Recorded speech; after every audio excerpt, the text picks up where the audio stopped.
Afghan President Hamid Karzai, attending an international conference on Afghanistan in Germany, said that his country will need help from the international community for at least another 10 years. The Afghan people do not wish to remain a burden on the generosity of the international community for a single day longer than absolutely necessary. But to make our success certain and our progress irreversible, we will need your steadfast support for at least another decade. Pakistan boycotted the conference after a NATO aircraft killed 24 of its soldiers on the border with Afghanistan. In a November 26th attack, the alliance has called a tragic accident. Western forces are scheduled to leave Afghanistan by 2014. U.S. Secretary of State Hillary Clinton pledged to stay the course.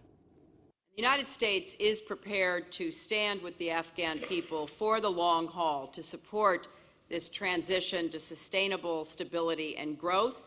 And we recognize that the Afghans themselves, as the President has said, have commitments that they must meet, taking difficult decisions to embrace reform, lead in their own defense, and strengthen an inclusive democracy rooted in the rule of law. A similar pledge for Afghanistan came from UK Foreign Secretary William Hague. The United Kingdom will play its part over the coming years. The end of a combat role for British forces in Afghanistan by 2015 will not mark the end of our support to Afghanistan or to the Afghan National Security Forces, or the importance we attach to wider security in the region.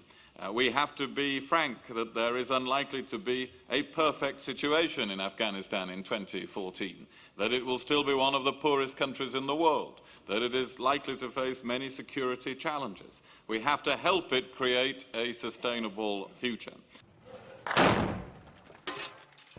Despite tactical successes in the South, even Western military officials say Afghanistan cannot be won by fighting alone. It also requires effective diplomacy and a viable plan to put Afghanistan on its feet economically.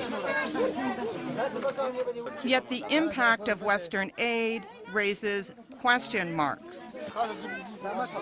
Congress has already provided nearly $73 billion since 2002, but beyond some important achievements in education and child health, it's an open question as to what that money has achieved.